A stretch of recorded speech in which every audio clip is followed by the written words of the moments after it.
It's been nearly 5 years since the last time that I smoked marijuana.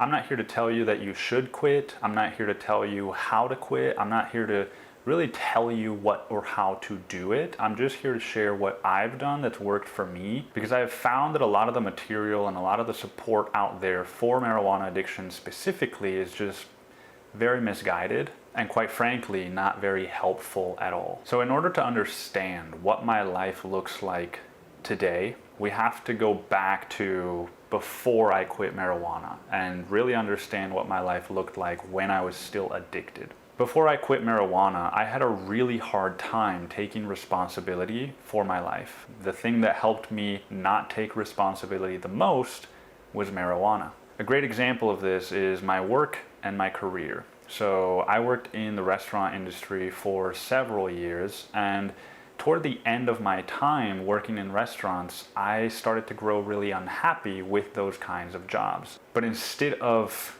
facing that reality and making a pivot and trying to find something else that was more fulfilling for me, I just kind of knew, well, it doesn't really matter that my job sucks and that I'm unhappy in it, because as long as I can go home and get high afterward, then I can just kind of ignore this problem and hope that, it doesn't grow or become unmanageable. It was during this time that I also made a ton of terrible choices that hurt so many people. Among these were, things like stealing money from employers and telling myself it was, such small amounts that it wouldn't really make an impact in their business. Lying and cheating on my girlfriends, selling my body to strange men on the internet, which was its own form of an addiction. But here's the thing, if you spoke to friends of mine from that time period, they wouldn't even be aware that any of these things were happening, because I was so good at hiding them. I was in so much suffering, but what marijuana was doing was allowing me to escape that suffering and just not really deal with it and isolate myself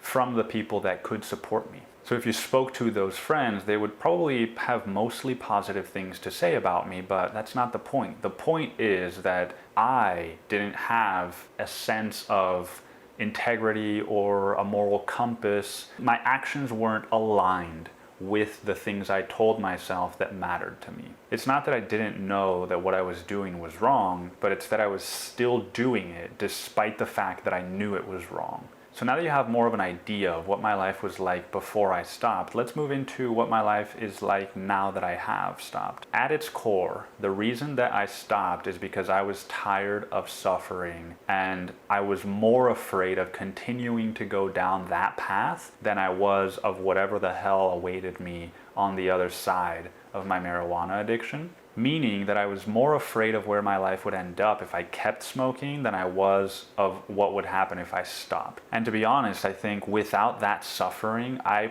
could make the case that I never would have stopped. I actually think that this is the reason why most people who still smoke marijuana to this day haven't stopped. It's because they haven't suffered enough. And the same goes for other addictions, right? Maybe your addiction isn't marijuana, maybe it's coffee, maybe it's booze, maybe it's social media.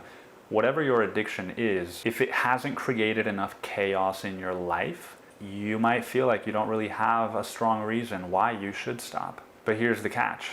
You don't need the suffering in order to stop.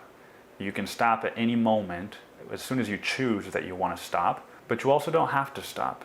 I am not a believer that everyone will suffer so much that eventually they will overcome their addictions. I think some people are just meant to stay addicted their whole lives and just kind of stay stuck. But I'm not one of those people, and if you're watching this video, then odds are you probably aren't either. One of the biggest immediate changes that I made pretty much the week that I quit smoking was investing heavily in emotional work. Up to that point, I had done therapy at this affordable therapy place that cost me like $10 per session.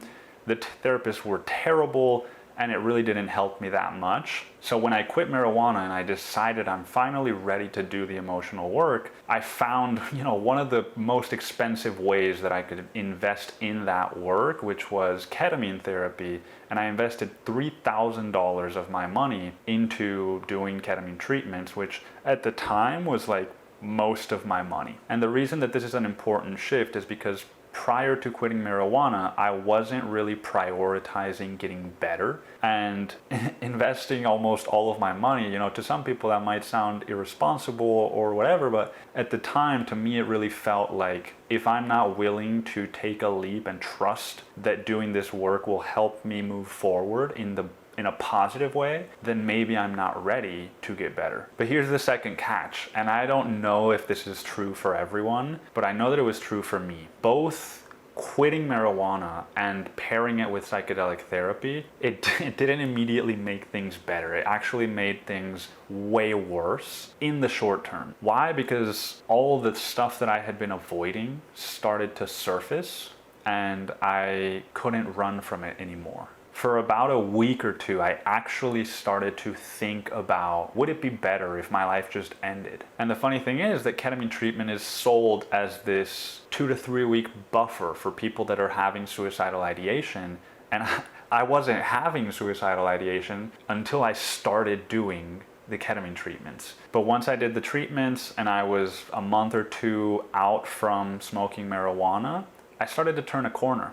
I left my shitty restaurant jobs. My dad and I worked through some of our grievances and really healed our relationship. I published 3 memoirs about my struggles with marijuana, with cheating, with sex addiction. So what was the purpose of my marijuana addiction? It was my solution to problems I didn't know how to solve yet. If I was feeling like a loser because of my socioeconomic status and my career, marijuana solved that. If my heart was broken, marijuana solved that. If I felt overwhelmed by merely existing in the world, marijuana solved that. I didn't actually need to participate in life because I had marijuana, which helped me dissociate from and escape life. But on a grander, more abstract scale, I think the purpose of my marijuana addiction and some of my other addictions has been to kickstart my hero's journey. So before I could walk on the path to start addressing my suffering, I had to first wake up to it. And so the question that I keep coming back to now that it's been almost 5 years, and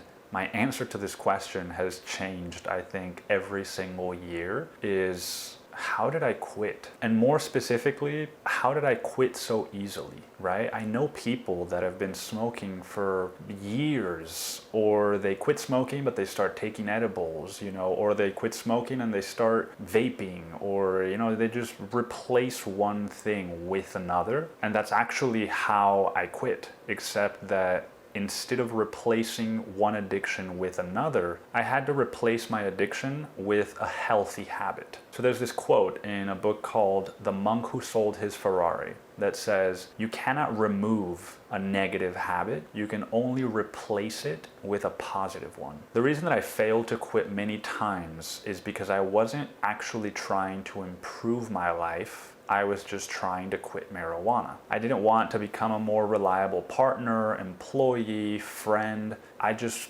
didn't want to be miserable. And so when people come to me nowadays and they say, how can I quit X, Y, or Z addiction? I always ask them the same question: why now? And their first answer is usually because I want to prove to myself that I can, or because they think that it's a bad thing that they're addicted, or they think that they should. And that's a great place to start, but if I want long-term success, I need to dig a little bit deeper than that. So here are a few additional questions that can help with that process. If you showed yourself you could stop, where would you be then? Who would you be to the people in your life, and how would you show up differently? Quitting any addiction is not about willpower, it's about direction. But the direction can't just be to stop. There needs to be a deeper why. Why do you want to stop? What are the things that you're not doing that stopping would then open up space in your life for you to go on and do? And if you'd like personal one-on-one support working through your addictions, that is something that I offer. And I'm actually giving away 3 free 1-hour-long coaching sessions to the first 3 people that DM me the words marijuana addiction on Instagram. If you're still a little bit intimidated by one-on-one work with a coach, then I also have my latest memoir, which I'm happy to send you for free, and that can also be a great place to start. But anyway, thanks for tuning in. If you found this helpful, please let me know in the comments below. But otherwise, thanks for stopping by, and I will see you next time.